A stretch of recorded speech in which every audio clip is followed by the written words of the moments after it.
Welcome to the Citizens Band Radio Hour. Thoughtful conversations that explore issues of media and journalism, democracy and citizenship. The Citizens Band Radio Hour is sponsored by the Center for Media and Citizenship at the University of Virginia. You can visit the center online at mediaandcitizenship.org. Here's your host, Coy Barefoot. Best-selling author and award-winning journalist Larry Tye. Larry's new book is Bobby Kennedy, The Making of a Liberal Icon. History remembers RFK as a racial healer, a tribune for the poor, and the last progressive knight of a bygone era of American politics. But Bobby Kennedy's enshrinement in the liberal pantheon was actually the final stage of a fascinating journey of a man who died too young and tragically so, who had his beginnings actually in the conservative McCarthy era of the 1950s. It's a great honor and a privilege to welcome author and journalist Larry Tye to this program. Larry, good afternoon, sir. Great to be with you. Let's start with just the hook of the book, the angle of your story. There's been plenty of biographies of RFK, lots of articles written, to the point now that 50 years later we feel like we really know the guy, and then boom, along comes your book, and it's like, oh, wait a minute. Wait a minute. The reviews have been so fantastic, and they all seem to point to the main hook of the book is, well, here's a journalist who, number one, had access to things that a lot of biographers and writers hadn't previously had access to, and I want to talk about that. But number two, you really so beautifully documented the transformational arc of this man's life, of the journey that he was on. Can you give us the elevator speech just to start about that arc and about that journey and really right to the heart of your book about the change that we see taking place in Bobby Kennedy's life? Sure. So the elevator version is that this guy who ended up as an iconic liberal, one that Barack Obama and Hillary Clinton and lots of other people in today's world model themselves after, he started out in the 1950s as a Cold Warrior to the point where he was actually working for and had as his mentor the table-thumping, red-chasing Senator Joseph McCarthy. Bobby Kennedy thought that Joe McCarthy was about the only one in America who was taking seriously the threat of communists infiltrating the U.S. government and posing a real threat to our country. He felt Joe McCarthy was doing that. He was going to go to work for him. And it was consistent with not just who Bobby Kennedy was, but who Bobby Kennedy's father was. His father had been a pal of Joe McCarthy's. His father was an anti-communist. And so the arc of Bobby Kennedy's progression was going from pretty far on the right of the political spectrum to as far on the left as you could be and be a serious politician in America. And there's never been in recent history as compelling a transformation as that. That goes well beyond anybody's suggestion of a flip-flop. That was a real change of heart. Let's start with painting a picture of a young conservative, a young political conservative who comes out of this white establishment. And the best place to start, I think, for our purposes, since we're here in Charlottesville, is RFK. Bobby goes to law school. And where does he go to law school? He goes to UVA, arguably a bastion of Southern political conservatism, the white establishment. Why did he go to UVA? And tell us about how that experience shaped the young man who then went to Washington. So I don't want to do anything that would cause any offense to UVA because I think it's a terrific law school. But the truth is Bobby Kennedy went to UVA Law School because he didn't get into Harvard Law School. The Kennedys were on a path to Harvard. Bobby went there as an undergraduate. His dad had gone there. Jack Kennedy was there. And he was at UVA somebody that his professors remembered years later as the perfect middle-of-the-class student, somebody who stood out in almost nothing other than the fact that he was a Kennedy. And in fairness to Bobby, he went there, and it was a whole lot more conservative place than he had come from in Boston. On the other hand, he tried to move the school a little bit to the left. He took on some of the discriminatory segregation practices of the era. He invited to his home and to the campus to speak the African-American Ralph Bunche from the United Nations. And that night, Ethel described the night that he had Bunche to his house after he gave a talk there. They actually were coming by, people were coming by and disrupting the neighborhood through the night. They burned a cross on the front lawn. There was a sense that this guy had pushed the limits further than Virginia was willing to be pushed at that point.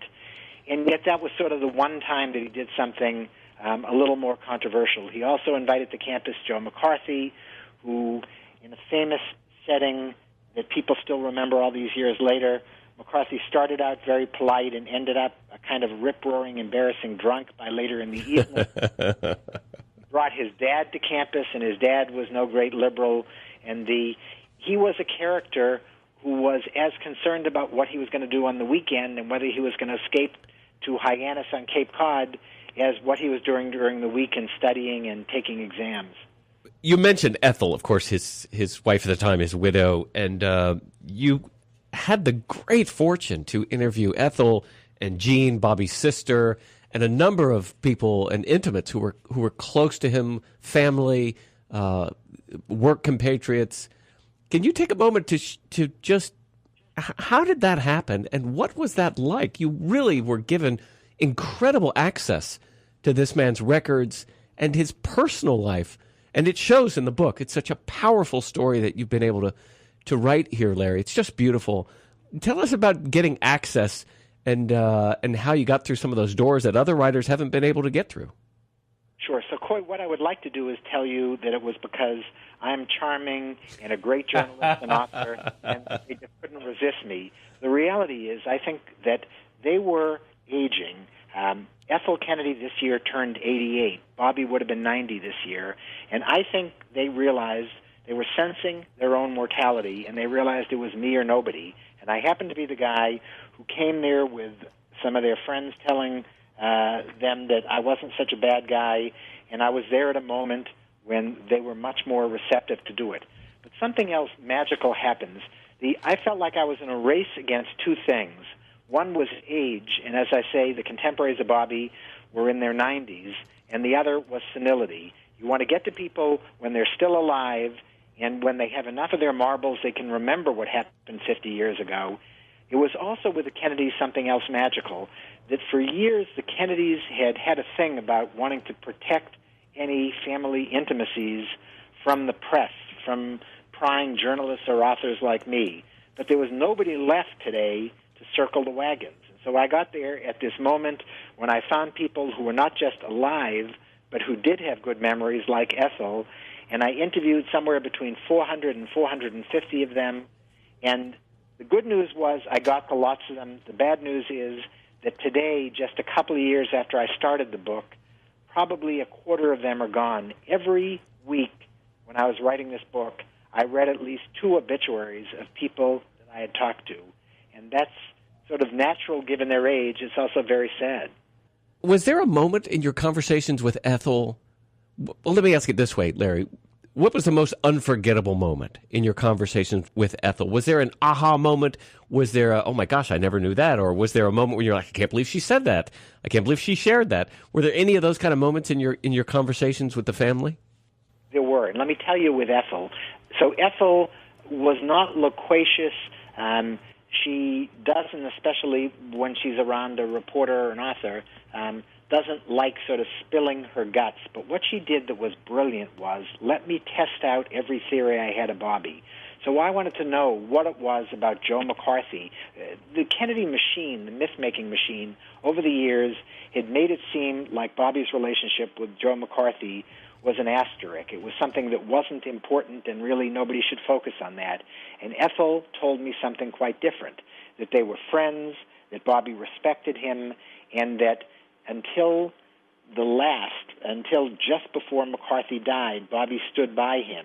And she said McCarthy may have been a monster to much of America particularly as we look back today, but that he was actually an extraordinarily charming guy, and that Bobby and Ethel saw the charm, that Joe McCarthy loved their firstborn Kathleen, that he played with her, that they adored him and he adored them. And that was something that nobody had ever said and that nobody had ever been candid enough to acknowledge. And Ethel, I don't think, in any question that I asked her, ever deferred, ever lied.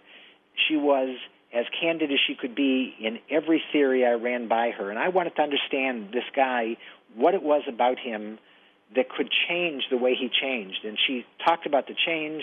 She talked about consistencies.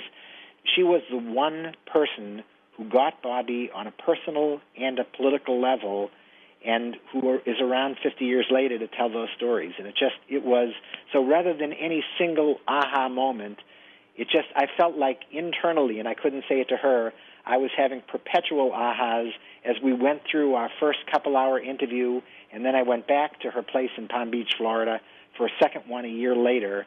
And it was just, I can't imagine having written the book without having gotten to her. Yeah, what a treasure.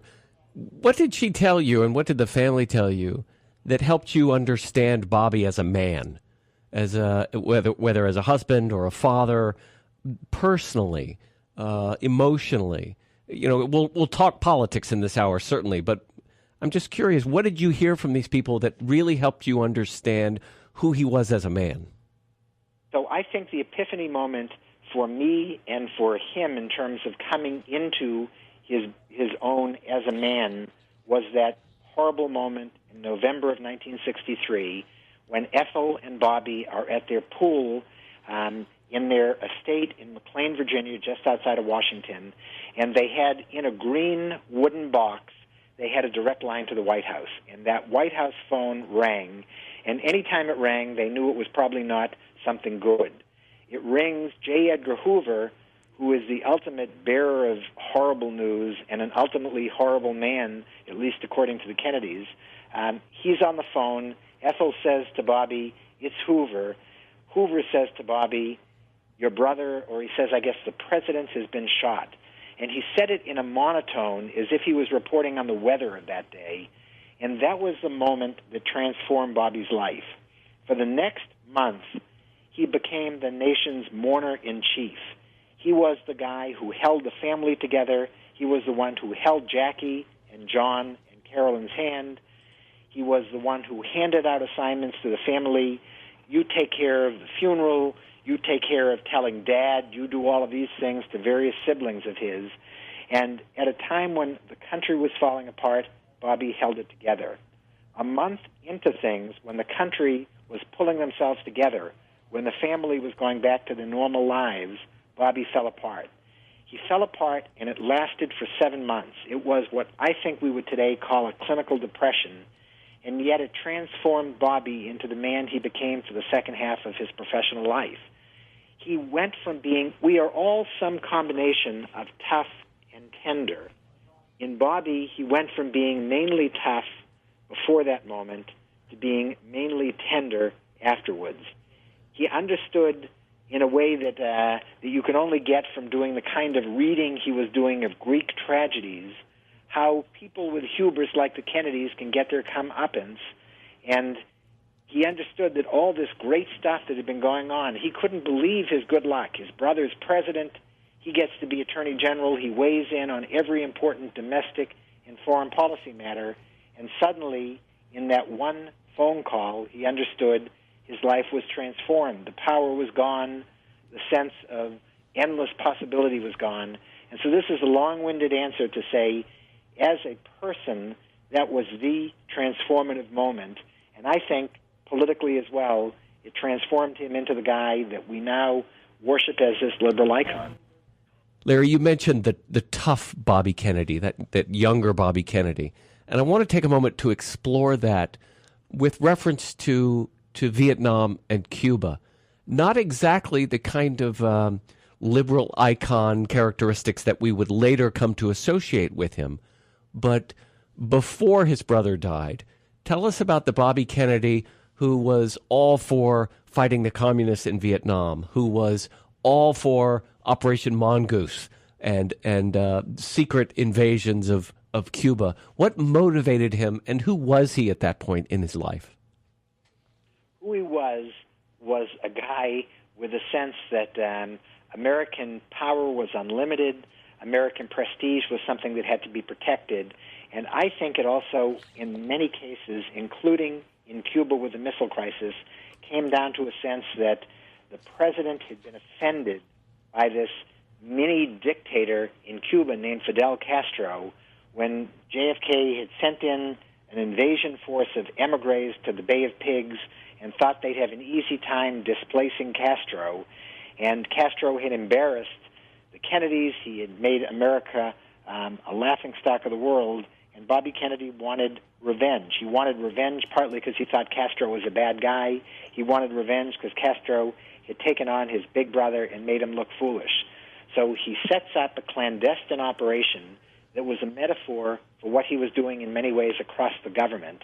That operation was doing everything from sabotaging crops to plotting Castro's assassination.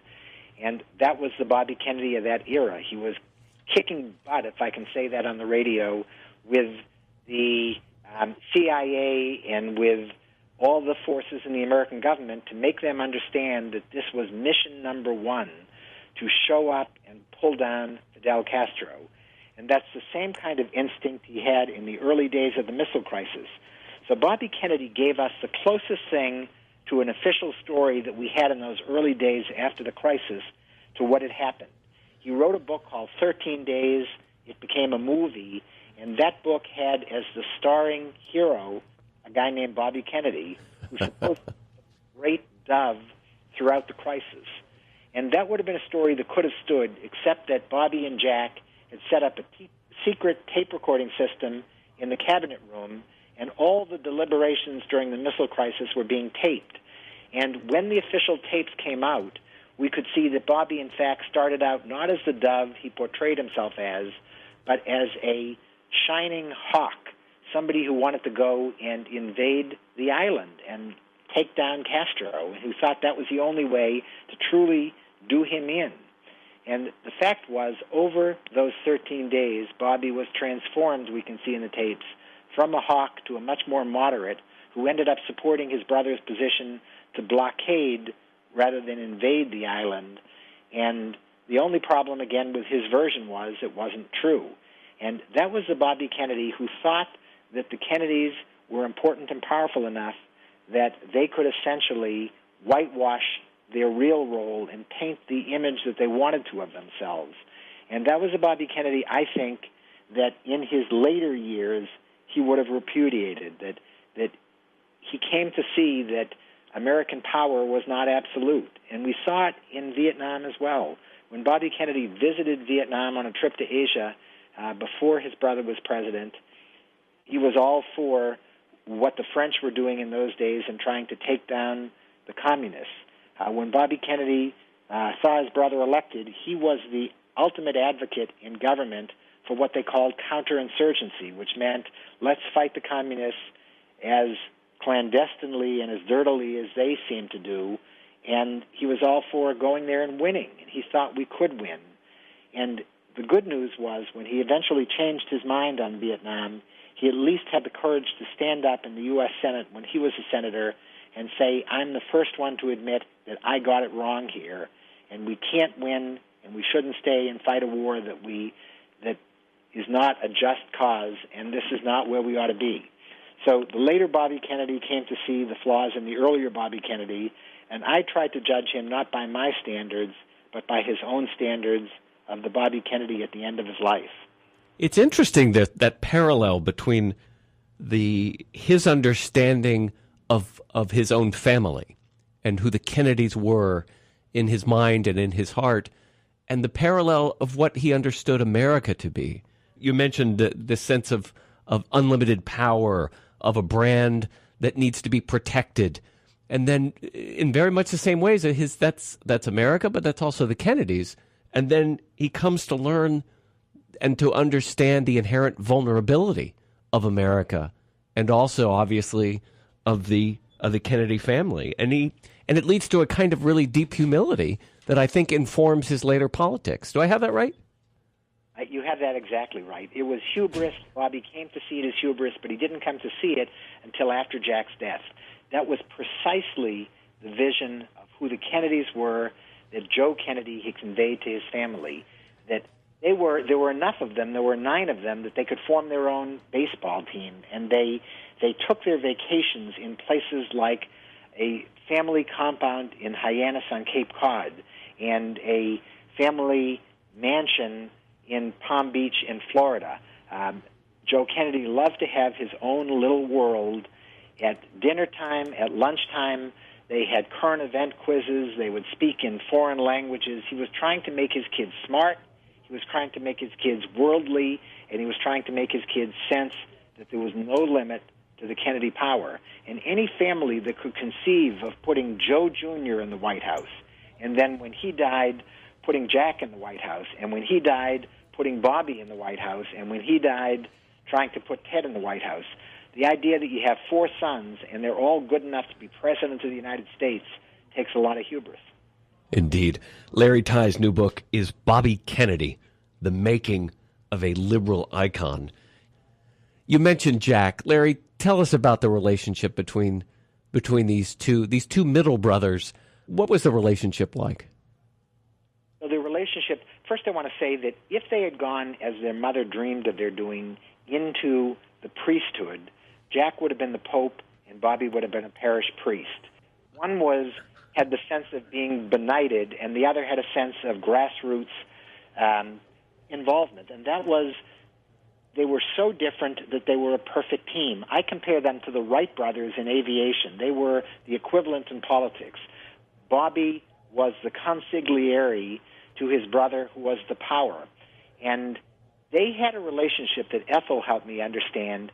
She said, geez, they would not have to finish their sentences because the other one could finish it. I think it went actually a step further than that. They didn't even have to say things half the time, that they'd give one another a look when they'd be with other people, and they instantly understood that the other one had sized up a situation the same way they did. And we talk today, people will often say when they name their vice presidents, like Trump and Clinton are about to do, they'll say, we envision this as almost a co-presidency. Well, that's actually seldom true. The president is almost always in charge, and the vice president is junior. The closest thing America has ever had to a co-presidency was when Jack was the president, and his brother Bobby was not just his official title of Attorney General, but he was the pseudo-CIA director. He had more power in foreign policy than the secretaries of state or defense. He was the guy that Jack turned to protect his back, to test out things, to float trial balloons, to do everything that an alter ego would do.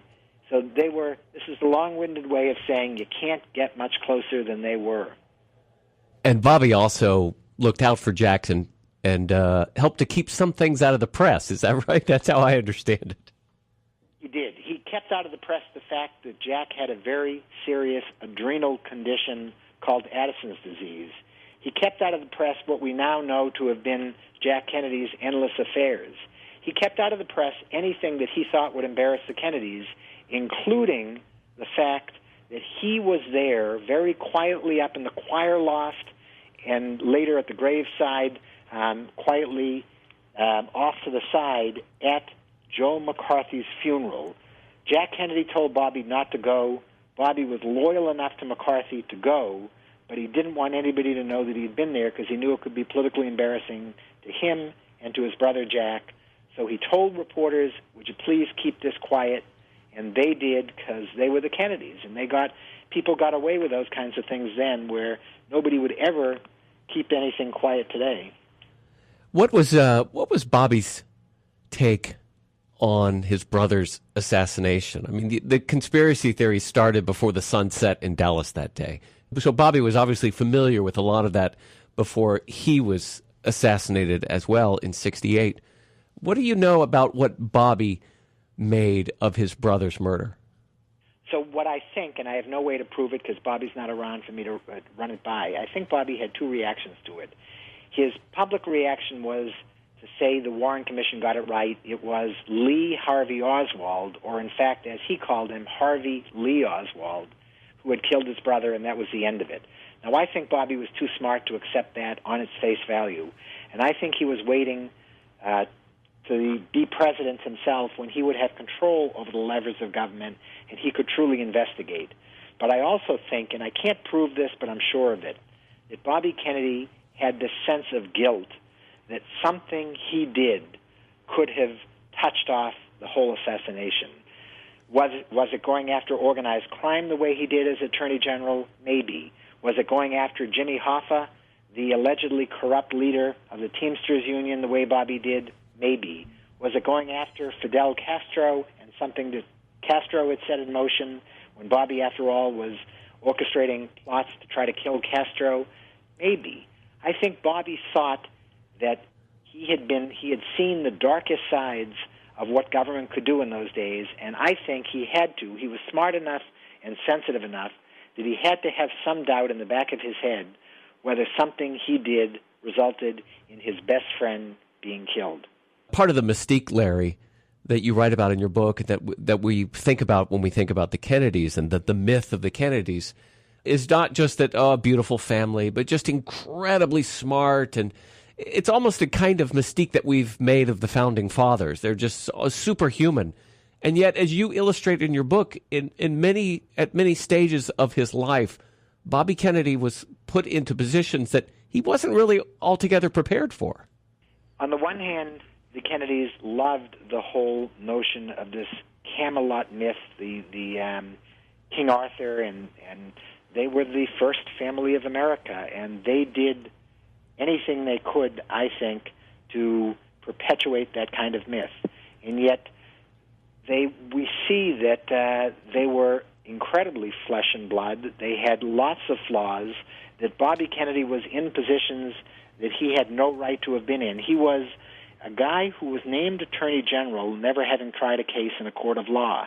He was a guy who, while he went to a great law school at the University of Virginia, he was a mediocre student there. Was that enough to get him, to earn him the right to be the nation's top prosecutor, top cop? The answer is no. And yet, repeatedly in his life, he went in without qualifications to jobs that he overperformed in. I would debate anybody who would contest what I'm about to say, which is Bobby Kennedy was arguably the best Attorney General in the history of America, and if not the best, then one of the two or three. He did more to take on crime and beat it. He did more to try to make the system of justice fairer.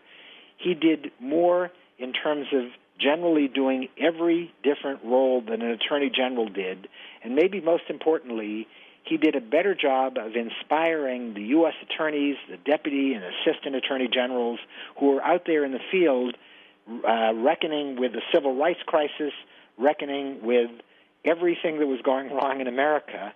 And people who worked for Bobby Kennedy, who went on to do great things, including being attorney general themselves, say that they have never had a boss who did a better job of inspiring them than a guy who could have ignored all of them, because after all, he was the president's brother. He didn't have to earn any points. He didn't have to prove himself, and yet he did prove himself repeatedly. You're listening to my conversation with award-winning journalist and best-selling author Larry Tye. We'll take a quick break and continue this conversation in the second half of this program.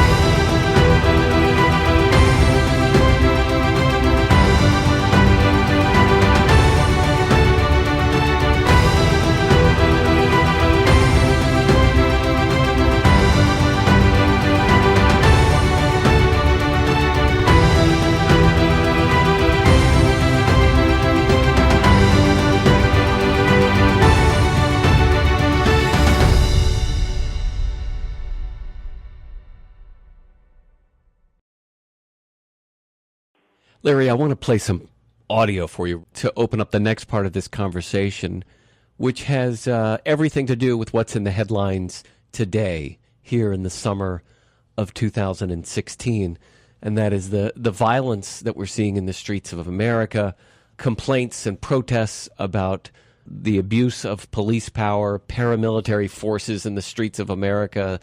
Bobby Kennedy spoke about all of this before he died and was killed himself.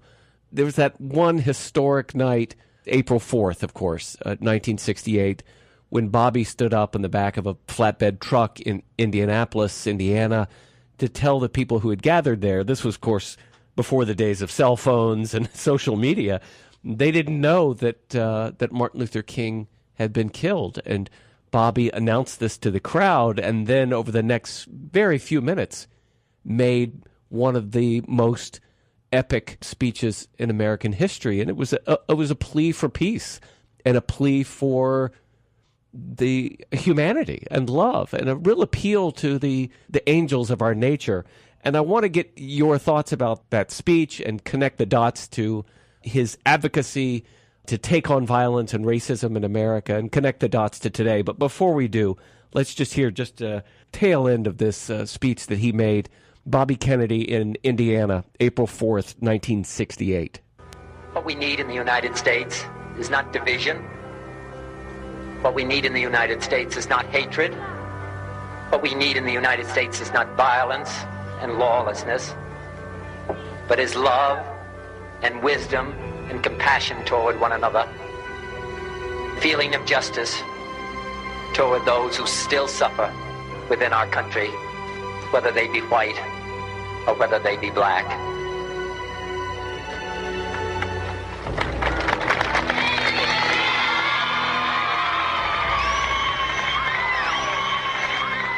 We can do well in this country.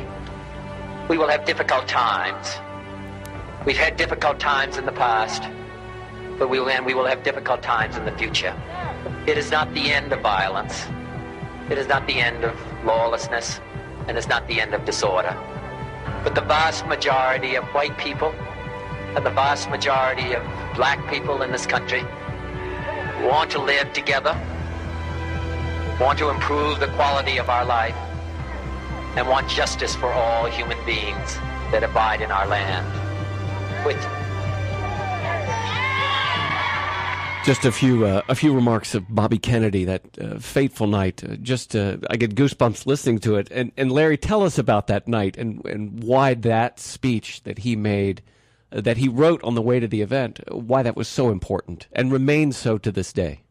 So I've heard that speech probably 100 times, and yet every time I hear it, it moves me, and sometimes it makes me cry. And I got to tell you, I've never written a book where more people that I interviewed, more grown men and women, teared up in the course of the interview, and it's because of speeches like that.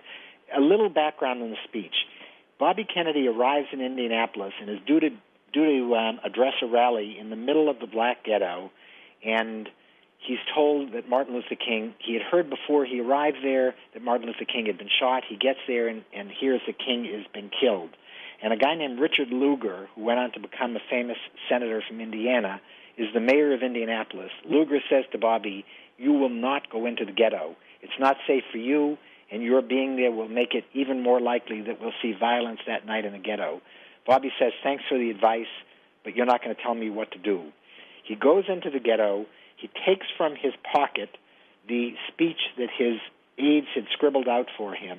He throws that away, and he ad-libs a speech. The first time in his life that he talks publicly about what the death of his brother meant to him. And the people in the audience, many of whom were hearing for the first time from him that Martin Luther King had been killed, and you could hear that in their responses in that clip you played, the people in the audience, by the end of his talk, I think felt like they had to embrace him and console him as much as he was trying to do to them. That he made himself so empathetic that I'm convinced that he was the one white politician, and maybe the one white man in America, who could have gone into the ghetto that night and come out not just alive, but come out having inspired the people he spoke to. And don't trust me, trust the evidence that that night of Martin Luther King's death, there were riots in more than 100 cities in America One of the few cities with a substantial black population that did not riot was Indianapolis, thanks to Bobby Kennedy. And that is, to me, precisely the voice that I would like to hear Donald Trump or Hillary Clinton reaching and finding today, a voice that could bring people together rather than this famous divisive campaign that we've had, a voice that truly had credibility in the black world and in the white world. And Bobby Kennedy in 1968 was crafting a coalition that is the coalition I've been waiting to be reformed for 50 years. It was the blue-collar whites who believed in him because he was Joe Kennedy's son, because he started out as a coal warrior, because he was a devoted Catholic. He united those blue-collar whites who was in the process of doing it with blacks and Hispanics and Native Americans. I think he was on the verge of crafting a coalition that could have addressed 50 years ago some of the racial divisiveness in America that has festered for 50 years and that is coming out again today. And instead of Bobby Kennedy, the fact that we ended up with a candidate who was the most cynical and divisive candidate, I think, of that time, Richard Nixon as president, speaks to me, why we haven't faced these issues earlier. So I don't want to make him out to be a saint, and I don't want to make today's candidates out to be villains, but Bobby Kennedy is what we need today. We're talking with Larry Tye. The new book is Bobby Kennedy, The Making of a Liberal Icon. Must reading. It's the book you need to take to the beach with you. It's just fantastic, a beautiful story. And I want to pick up right where you left off, Larry. This idea that the kind of leadership we need in America today, one wonders if it's even possible. I mean, we had in Bobby Kennedy, a man running in 1968, and I want you to take a moment too and explain why he was so late to the campaign, but a man who stood up and said, I want to get us out of Vietnam, I want to really take on racism in America, and I want a real war on poverty. And he was truly expressing the fundamental beliefs of the Democratic Party that existed then. And you can connect those dots directly between, Bobby Kennedy and Johnson's war on poverty and FDR's New Deal and Theodore Roosevelt's Square Deal, all the way back to the turn of the 20th century. And but then we have the Democratic Party today, which I don't know if you've read Tom Frank's new book, Listen Liberal, but he really points out the elephant in the room that, hey, the Democratic Party has really turned its back on the working class and the poor and fighting racism in America, and in a mad pursuit to be the new party of Wall Street, the Clintons' new Democrats. And one wonders, a long question here, but one wonders if the American political system could even see a leader like Bobby Kennedy anymore. So I think you just gave the perfect three-part platform that Bobby Kennedy ran on: ending the war and not getting into wars unless they made sense, ending poverty, and ending racism. To me, that the idea that 50 years later, that's precisely the platform that somebody ought to be running for president on today is partly a sad reflection on lack of progress. I think we've made progress in lots of areas, but the idea that those three issues, war, poverty, and racism, continue to be these gnawing issues in America is very sad. The idea that no candidate is speaking out as clearly as Bobby did is sad. And I want to just give you one more thing where I think Bobby Kennedy's, what he did 50 years ago, is instructive for where we are today, and that was his relationship with the press.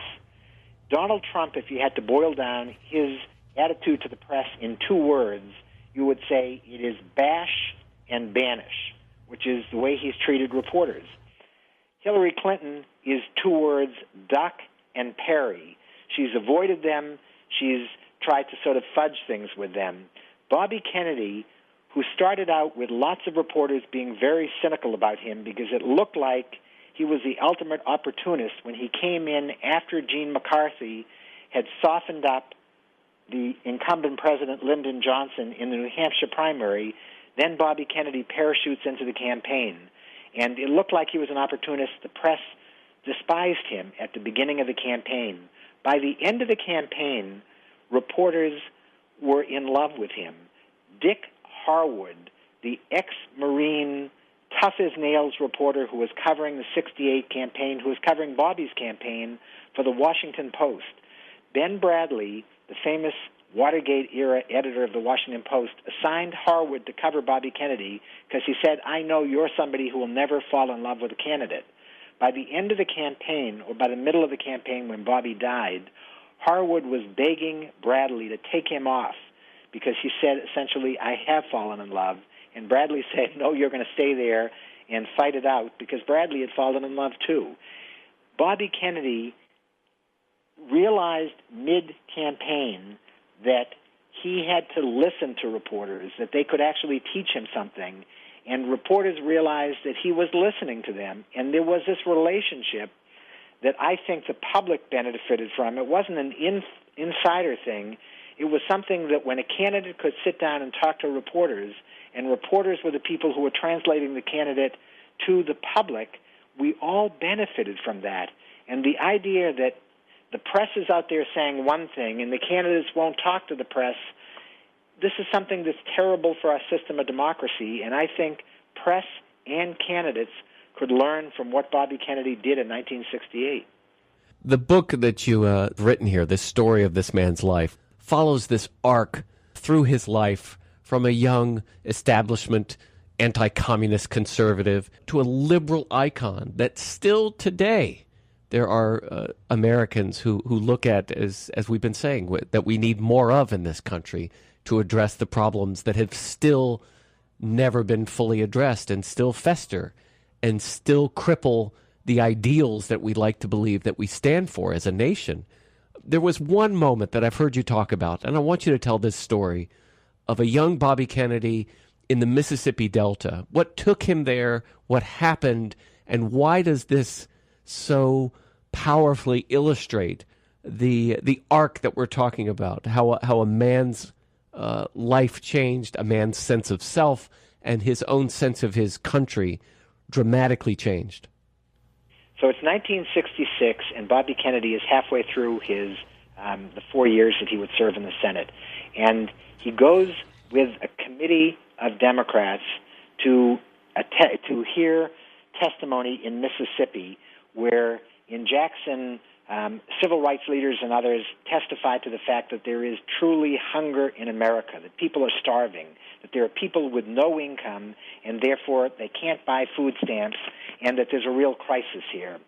And all the senators sit and listen to the testimony, and all but two, when the testimony is done, go back and fly back to plush Washington for the weekend. Bobby Kennedy says, you've told me about it, now I want to see it. And so he and Senator Joe Clark from Pennsylvania are taken by a young civil rights leader who has now become famous, named Marion Edelman. Now she was Marion Wright back then, and she's now Marion Wright Edelman. They take her to the Mississippi Delta. They take him into poor shacks of people who are living 15 to a shack in the middle of what looks like a third world country. And Bobby Kennedy gets down on the floor in one of these shacks, and there's a toddler on the floor in his dress business suit. Bobby Kennedy gets down on this dirt floor, and for 15 minutes, when he thinks nobody is watching, he's trying to make some connection with this toddler. The toddler is sitting there playing with his scraps of cornmeal, flies are buzzing overhead, and anybody who, in fact, was watching this scene would see that tears were streaming down Bobby Kennedy's face. He saw on that floor, in the tactile way that Bobby Kennedy learned, he saw hunger in America. Now, the average politician, if they ever took the trouble to go to the Delta, and even less likely if they took the trouble to get down on the floor with an infant, they would have gone back and maybe been upset about this. Bobby Kennedy went back to Washington and met with the Secretary of Agriculture. He got him to change the rules for food stamps, acknowledging that there was hunger in America, acknowledging that there were people like the ones he had met in the Delta who had zero income, and there were fewer poor people in America because of Bobby Kennedy's trip. But that's not where it ended. He then went home for a Sunday dinner with his family in his fancy estate in McLean, Virginia, and he gave his kids a speech that they recounted for me in the book, and that his oldest daughter, Kathleen, retold at my first book talk last week at Fenway Park in Boston. And the story is that he came home and said to them, you live in this plush world with chandeliers, with fine furniture, with fine china. You have a responsibility to do something in your life for people who have less than you do. And it was so moving to his kids that for the last 50 years, that speech is what they remember when they think about what their role ought to be in the world. And they've done things that have given back the way Bobby wanted them to. But this was, like the assassination, an epiphany moment. This was a senator unlike any other that I've seen. And this was a guy who, in the words of, if I had to pick two words to describe what he was on the verge of becoming, and it's the two words that I've spent the last 50 years looking for, he was on his way to becoming the tough liberal, or maybe for some others, the tender conservative that we dream about having in the White House. Larry, before I let you go, I would be remiss and irresponsible if I didn't ask about how this amazing man met his end, his really tragic end. And we do have a few minutes left. Can you share with us perhaps what you learned about the assassination of Bobby Kennedy in 68, which was just a few weeks after he made that speech in Indianapolis? And what is it you think most Americans don't know about his murder? So what we do know is that Bobby Kennedy was murdered the night that he had his most extraordinary political triumph. He wins the California presidential primary. That's clear that McCarthy, his chief opponent in those primaries, Senator Eugene McCarthy from Wisconsin, is done. Bobby beats him decisively in the biggest and most important state in the country. And on the eve of his greatest political victory, he goes up and gives his a wonderful acceptance speech. And what we know now is that he was due to take a certain course off the platform and go meet with the press. And for various reasons, he instead decides to go more quickly, take a shortcut through the kitchen. We know now that his bodyguard, a guy named Bill Barry, an ex-FBI agent, would have been with him and would have taken the bullets that Bobby eventually took, except that he was trying to help off the podium a pregnant Ethel Kennedy. And so Bobby was out in front of him. Nobody was really guarding him. And he goes through the kitchen. This guy, Sirhan Sirhan, a Palestinian who hated Bobby because of his support for Israel, was waiting for him in the kitchen. What we never knew was that Bobby was scheduled to go the next day to Chicago, where he was going to meet with Richard Daley, the all-powerful mayor of Chicago. And Daley's son, Bill Daley, who was Barack Obama's chief of staff, told me that his dad was planning to endorse Bobby the next day. Had he endorsed him, other big city mayors would have followed suit. The political establishment would have started breaking ranks with Hubert Humphrey, and I'm convinced not just that Bobby Kennedy would have been the presidential nominee. The ticket would have, I think, been one of two things. It would either been Bobby Kennedy as president and Hubert Humphrey as vice president, or the other way around. Either way, we wouldn't have had the riots in Chicago. There was nobody in America who knew better Richard Nixon's vulnerabilities than the guy who had beat him 8 years before, Bobby Kennedy, when he was running Jack's campaign. He was aching, he was dying to take on Richard Nixon. Hubert Humphrey, with all of his liabilities, came within a whisker's breadth of beating Richard Nixon. I'm convinced that Bobby Kennedy would have been president. So he would have been a nominee, he would have been president, and maybe most importantly, and the last thought I'd like to leave you with, is he could have been a hugely better president, not just than Richard Nixon, but I think than Jack Kennedy, because Bobby had more passion, he was more provocative, and he was much more willing to take the kinds of risks that I think would have redressed the kind of racial strains we saw then and that we see today. And it just, to me, is an extraordinary tragedy that we not just lost Bobby Kennedy, but we lost all the hope that he represented in that moment in California in 1968. And America has been searching for that hope ever since. on the right and the left, across the spectrum. They've been searching for that hope that died in 68. And you're right, he would have beaten Nixon. And just to imagine, I mean, my heart, sitting here talking to you, Larry, my heart breaks to think of all the people, the tens of thousands of soldiers who died in Vietnam because Nixon wanted a second term.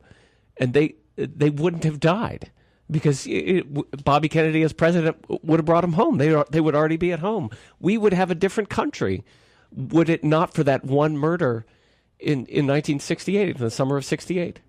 I think you're exactly right. People wouldn't have died needlessly at the end of the war in Vietnam.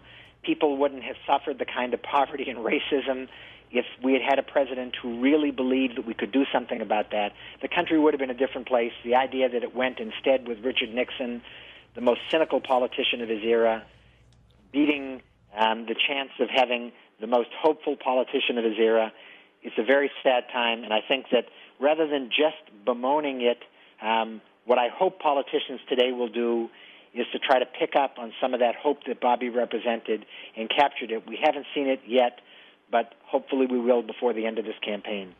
It is the new must-read book of the summer, Bobby Kennedy, The Making of a Liberal Icon, by award-winning journalist and best-selling author Larry Tye. You can learn more online at the website Larry Tye. It's Tye, LarryTye.com. Larry, it has been a true privilege and an honor to speak with you, sir, and the book is beautiful. Congratulations. You've really done something fantastic here, and thank you. Thank you for writing this book. Thank you, and you're terrific, and I appreciate it. Take care.